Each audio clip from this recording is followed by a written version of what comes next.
Hello guys, welcome to Neha Faizi blogs. तो हमारी मलिकाए Meera road ने नूर ज़ेवरात लॉन्च कर दिए हैं, जिनमें मैडम की क्रिएटिविटी सिर्फ इतनी है कि बस उन्होंने उनका नाम ही रखा है। मैडम ने डिज़ाइन नहीं किया, ये खुद से बनी हुई आई है, मैडम ला के अपने पेज पे लगा के बेच रहे हैं। तो ठीक है, डिज़ाइन मुझे लगता है इतनी भी हॉरिबल नहीं होंगी जितने मैडम के सूट्स की थी, लेकिन फिर भी हमें एक एक पीस की डिज़ाइन थोड़ा सा देख लेनी चाहिए। क्योंकि मुझे इंस्टा पे किसी ने मैसेज किया है कि रेडिट पे डिस्कस हुआ है कि इनकी जो ज्वेलरी है वो इतनी डिफेक्टिव है कि वो क्लियरली दिख रही है। तो हम देखते हैं इनके कुछ पीसेस कि अगर ये डिफेक्टिव पीसेस बेच रही हैं और उनका प्राइस इन्होंने अप्रॉक्सीमेटली 1000 रखा हुआ है, तो इतना तो नहीं लूटना चाहिए। मतलब जो ईयरिंग्स 500-600 से ऊपर की रेंज के हैं उनमें हम थोड़ी सी फिनिशिंग एक्सपेक्ट कर सकते हैं, और जो अबव 1000 है उनमें हमें ज़्यादा फिनिशिंग की ज़रूरत है। मतलब जो दिखने में क्वालिटी हो वो ऐसी लगे कि एटलीस्ट ये 1000 रुपये का ईयरिंग का पेयर ऑफ ईयरिंग आपने लिया है, ऐसा ना लगे कि ये 100 रुपये वाले सड़क के पीसेज हैं। राइट, तो हम मैडम के थोड़े पीसेस देख लेते हैं। रजौरी में रह चुकी हूँ तो वहाँ पे आपको पता है रजौरी का मार्केट, लाजपत का मार्केट, ये लड़कियों के, औरतों के लिए ही बेसिकली बना हुआ है। तो मेरा जो लेवल है, एज़ पर जनाब, जो मेरा लेवल है ज्वेलरी को पसंद करने का, वो थोड़ा सा अच्छा ही है। मैं सस्ते पीसेस और ख़राब दिखने वाले पीसेस को जल्दी पसंद नहीं कर सकती, अनलेस अनटिल अनलेस वो बहुत ही सस्ते हों। राइट, कि चलो ठीक है ले लेते हैं, एक बार पहन लेंगे। लेकिन अगर मुझे 1000, 1500 या 2000 का एक पेयर ऑफ ईयरिंग लेना है तो मुझे डेफिनेटली उसमें कुछ तो अच्छी बात लगनी चाहिए। तो मैडम ने नाम तो बहुत ही मतलब अच्छे अच्छे रखे हैं। मतलब ऐसी मुगलई डिशेस क्या होंगी जो मैडम ने अपने ईयरिंग्स के नाम रख दिए हैं। मतलब नाम रखने में मैडम की उर्दू कम नहीं होती, मैडम की उर्दू यहाँ तक पूरी उफान मार रही होती है। इसमें इसका जो मटेरियल है आपको एक ईयरिंग में अलग लगेगा, एक में अलग लगेगा। आप बोलोगे हो सकता है शाइन हो, लाइटनिंग हो रही हो, नहीं, ये ऐसा नहीं है। आप फिर भी देखो, ये बहुत डिफरेंट है। तो उस हिसाब से पुराना पुराना सा लग रहा है ये। इसका जो बीच का फ्लावर है, आप यहाँ पे देखो, इसका जो बीच का फ्लावर है यहाँ पे, ये क्लियरली हॉलो दिख रहा है, अंदर का आपको ब्लैक एरिया दिख रहा होगा। बट दूसरे वाले में वो पेंट ऐसे किया है कि वो अंदर तक उसका पेंट घुस मतलब चला गया है। तो ये मेन बिल्कुल फ्रंट पे आपको दिख रहा है। तो अगेन फिनिशिंग नहीं है ये, प्रीमियम क्वालिटी की रेंज नहीं होती है, इस तरीके का काम नहीं होता प्रीमियम क्वालिटी के इयरिंग्स में। आप देखो जो अच्छे इयरिंग्स होते हैं, जो इस रेंज के मिल रहे होते हैं, मैं आपको स्क्रीन पे लगा रही हूँ, आप ये देखो उनकी फिनिशिंग कितनी अच्छी होती है। मतलब आपको पहले लुक में एक चीप, सस्ती, रोड साइड सड़क छाप ज्वेलरी नहीं दिखनी चाहिए वो। राइट, अब इसमें इसके स्टोन में ये लाइट नहीं है, लाइटनिंग का मतलब ये कोई ऐसा नहीं है कि लाइट की वजह से ये लाइन आई हो, क्योंकि लाइटनिंग की वजह से होती तो ये पूरा नीचे तक होता है। ये है ना, कुछ स्टोन टूटा हुआ है, मुझे ऐसा लग रहा है। और अगेन ये इतना अजीब सा डिज़ाइन है, मुझे नहीं पता कौन लोग इस तरीके की इयरिंग्स पसंद करते होंगे। इसमें भी देखो, इसमें भी अगर आप जूम करके देखोगे तो इसका जो स्टोन है, इसका जो स्टोन है, जो सबसे ज़्यादा हाईलाइट होगा स्टोन में, उसमें कुछ भी क्लास नहीं है। मतलब कुछ भी एलिगेंसी मुझे दिख ही नहीं रही इसमें, ना तो शाइन है, ऊपर से ये चटका टूटा फूटा सा अजीब सा लग रहा है। आई डोंट नो क्या है। ये वाला देखो, इसका तो अभी से साइड से निकल रहा है, मतलब ये प्रॉपर स्टिक भी नहीं हुआ है ईयरिंग। एंड देन इसमें इसमें आप देख सकते हो, इसमें तो बीच का वो जो स्टोन है या कलर है, आई डोंट नो क्या है, वो ही गायब है। ये भी एकदम क्लियर पता चल रहा है कि ये एक डिफेक्टिव पीस है। पर मीशो पे भी जाओगे ना, तो मीशो पे भी जो 200, 250, 300 तक के इयरिंग्स होंगे ना, उनकी आपको जो पिक्चर होगी वो क्लियरली फिनिशिंग वाली लगेगी।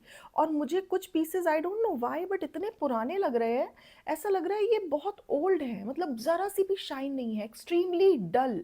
मतलब चाहे वो ऑक्सीडाइज्ड हो, चाहे वो कश्मीरी इयरिंग्स हो, कश्मीरी इयरिंग्स भी आप देखो वो कितने शाइन करते हैं और वो दिखने में बड़े होते हैं, but they are actually light weight. वो आपके कान बिल्कुल खींच नहीं देंगे नीचे तक, बट मुझे इनको देख के लग रहा है ये लाइट वेट नहीं है, ये हैवी है।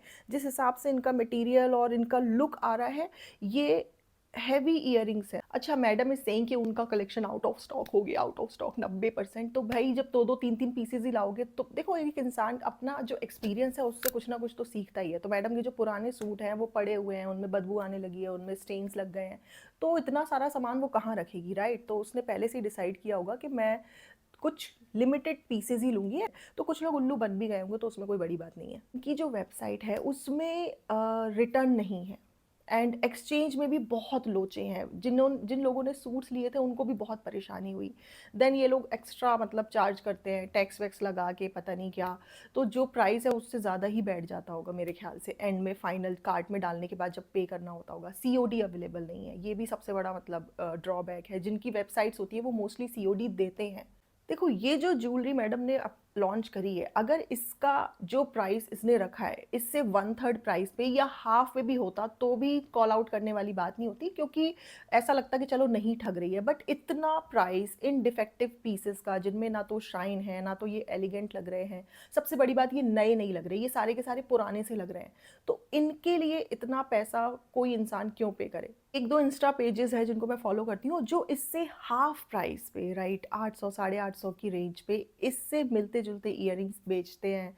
वो लोग बेचारे लोगों को लूट नहीं रहे। एटलीस्ट जब आप ऑनलाइन कोई भी प्रोडक्ट लगाते हो तो एटलीस्ट उसके बारे में कुछ तो इन्फॉर्मेशन देनी चाहिए कि इस पे कौन सा मटेरियल यूज़ किया है, ये ब्रास है या ये स्टेनलेस स्टील है, लॉय, मतलब कुछ तो आपको अपने प्रोडक्ट के बारे में इन्फॉर्मेशन देनी चाहिए। लेकिन कोई भी इन्फॉर्मेशन नहीं है, बस नूर जहां, नूर जशन, अदाए चार्म, पल के नज़ाकत, मतलब इतने बड़े बड़े नाम रखे हैं इयररिंग्स के, ऐसा लग रहा है कहाँ के अजीमो शान शहंशाह लॉन्च हो रहे हैं। भाई दीज आर जस्ट इयररिंग्स। और जहाँ पे ये सी ग्रीन, पिंक, ब्लू, जो भी नाम ले रही है कलर्स का, स्टोन से, स्टोन को रेफर करके, तो वो स्टोन का कलर भी क्लियरली विजिबल नहीं है। मतलब तुमने अपने जो ज्वेलरी के शूट को भी सीरियसली नहीं लिया है।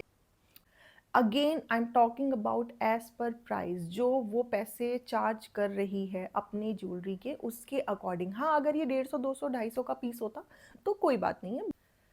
तो कोई भी प्रोडक्ट जब आप लॉन्च करते हो, it should not only be about your self कि मुझे फ़ायदा हो जाए, मेरा काम बन जाए, दूसरे का नुकसान भले ही हो जाए। It should also be about customer. अगर, लेकिन यहाँ पे कस्टमर्स को मुझे लग रहा है सिर्फ ठगा ही जा रहा है, क्योंकि अगर किसी चीज़ को आपको दुगने से तिगने दाम में या 4 गुना दाम में बेचा जा रहा है और फिर भी आपको वो क्वालिटी नहीं मिल रही है जो आपको मार्केट में ईजिली एक्सचेंज करने पे भी मिल जाएगी। अगर आपको घर आके नहीं भी पसंद आया तो भी आप रिटर्न कर सकते हो, आपका पैसा वापस आ जाएगा। वो प्रोडक्ट नहीं पसंद आया तो आप एक्सचेंज करके दूसरा ले सकते हो। कई बार ऐसा होता है कि आपको रिफंड नहीं देते तो आपको ये बोलते हैं कि आप एक्सचेंज कर लो, बट यहाँ पे तो इतना मुश्किल है, इनका कोई कस्टमर सर्विस नंबर ही नहीं है। अगर आप इनके इंस्टा पेज पे कांटेक्ट करोगे भी तो भी आपको कोई रिप्लाई नहीं मिलेगा। देन इनका एक ईमेल एड्रेस पड़ा हुआ है जिस पे अगर आप मेल करोगे तो उस पे लिख के आता है नो एड्रेस फाउंड। तो यहाँ पे ऑनलाइन जो होता है कि आपको घर आके प्रोडक्ट कुछ अलग ही दिख सकता है। जैसे मैंने एक अनेबल डीकेआई की जिसने रिव्यू किया था उसका वीडियो मैंने डाला था, उसने बोला कि मैंने प्रोडक्ट जब घर मंगाया सूट तो मुझे बदबू आ रही थी और मतलब अजीब सा था, मुझे कोई फ्रेश फील आया ही नहीं। तो आपको वो एक्सेप्ट करना पड़ेगा कि हाँ मेरे पैसे गए, अब ये सड़ा सा प्रोडक्ट मुझे अपने कानों में लटका के घूमना पड़ेगा। दो चीज़ें तो बहुत ही अनएक्सेप्टेबल है कि ये ज्वेलरी नई नहीं लग रही है, इनमें कोई शाइन नहीं है, चमक नहीं लग रही है, बहुत ही पुरानी लग रही है। मे बी ये फ़ोटोशूट अच्छे से नहीं किया, शायद इस वजह से खुल के उसका जो लुक है नहीं आया है, थोड़ा सा लाइटनिंग अच्छी होनी चाहिए थी। लेकिन तुम क्या करते रहते हो, तुम्हारे पास दिन भर काम ही क्या है, तुम ये सब भी नहीं कर पाते।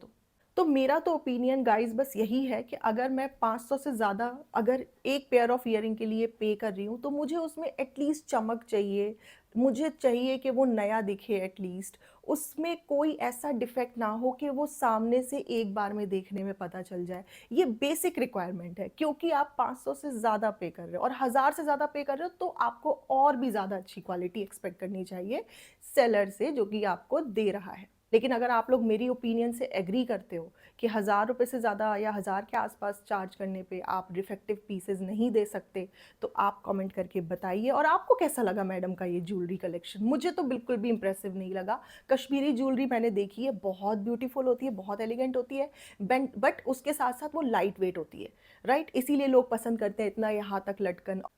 सो अकॉर्डिंग टू मी ये जो मैडम ने अपने जेवर लगाए हैं उसका प्राइस 1/3 नहीं तो हाफ अगर कर देगी तो भी लोगों को मैं मानूंगी चलो ज़्यादा नहीं लूटा है। तो ये इन्फ्लुएंसर्स करते भी क्या है, ज़्यादातर का काम यही होता है, अपने ऑडियंस को लूटना। पहले ये ऑडियंस से बनते हैं, उसके बाद में ऑडियंस को लूटते हैं। एंड देन कुछ इन्फ्लुएंसर्स अपने मर्चेंडाइज भी लॉन्च करते हैं। अरे पहले वो ब्रांड तक बन तो जाओ एटलीस्ट। तुम, हाँ, शाहरुख खान का बेटा कुछ लॉन्च करेगा, ठीक है, तो उसका नाम है, शाहरुख खान कुछ लॉन्च करेगा उसका नाम है, सलमान खान लॉन्च करेगा उसका नाम है। बट ये छोटे मोटे क्रिएटर्स जो इन्फ्लुएंसर बन जाते हैं, जिनके कुछ सब्सक्राइबर्स बढ़ जाते हैं, तो सिर्फ और सिर्फ बिजनेस करने के लिए, लोगों को लूटने के लिए फालतू की चीज़ें लॉन्च कर करके उनसे पैसे लूटते हैं और कुछ नहीं। एंड देन मैडम जनाब का फर्नीचर आ गया, जिसको वो कह रहे हैं ग्रेटिट्यूड है, शो ऑफ नहीं है, ग्रेटिट्यूड है।